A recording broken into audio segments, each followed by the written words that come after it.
Hello, bonjour à tous, j'espère que vous allez bien. Nous allons continuer notre série de vidéos sur le DOM et là aujourd'hui nous allons parler encore d'une nouvelle fonction, hein. On va voir quelque chose de similaire aux autres.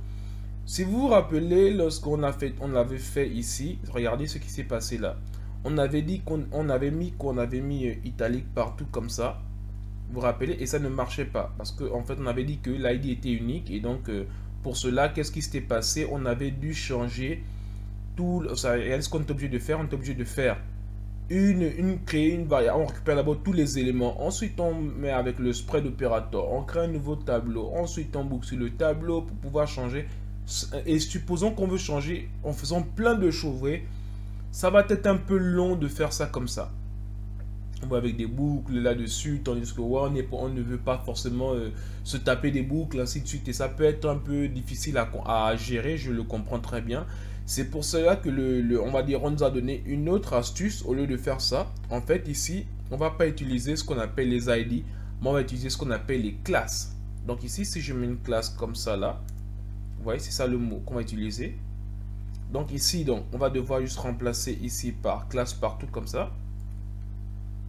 Ok, et donc ici maintenant si on sauvegarde ça, maintenant comment on fait? Parce que si vous vous rappelez, ici on a fait un get element by ID, donc ça ne marche pas. Donc ici je peux sauvegarder pour pouvoir commenter tout ça.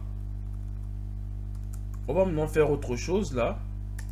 Qu'est-ce qu'on va faire ici? Bon, maintenant comment on fait pour récupérer? Parce qu'on avait récupéré seulement en fonction du tag, mais on peut aussi récupérer en fonction de la classe, parce que vous vous rappelez, l'ID est unique, mais la classe est, on va dire, multiple. Donc, on peut utiliser la classe pour plusieurs éléments. Donc, ici, qu'est-ce qu'on va? On fait juste, on va créer une fonction comme ça, que je vais appeler, par exemple, aussi langage comme ça avec S.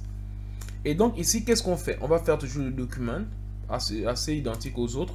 Maintenant, get element. Donc, c'est get element, comme ça.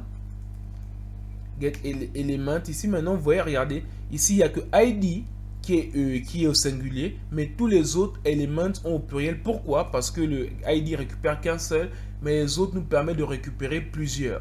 Donc ici maintenant, si on veut récupérer tous les éléments, voilà. Donc ici on peut faire juste comme ça, et après je vais mettre le nom que je lui ai donné, get element by, pardon, il y a un S, pardon, get element by ici maintenant, ici c'est ça, le class name. Et donc là, pareil, on va récupérer les éléments que j'ai appelé italique. Donc ici maintenant, si je fais un console.log, de langage, ouais, qu'est-ce qu'on a, pardon, qu'est-ce qu'on a ici? Voilà, on a bien nos éléments comme on avait tout à l'heure. Donc ici, on peut tout récupérer. En fait, on peut tout récupérer par ça, soit par le get element by tag name L comme ça, ou bien on peut récupérer tous les éléments qui ont la même classe, et après le principe peut rester le même. Donc on peut juste on va dire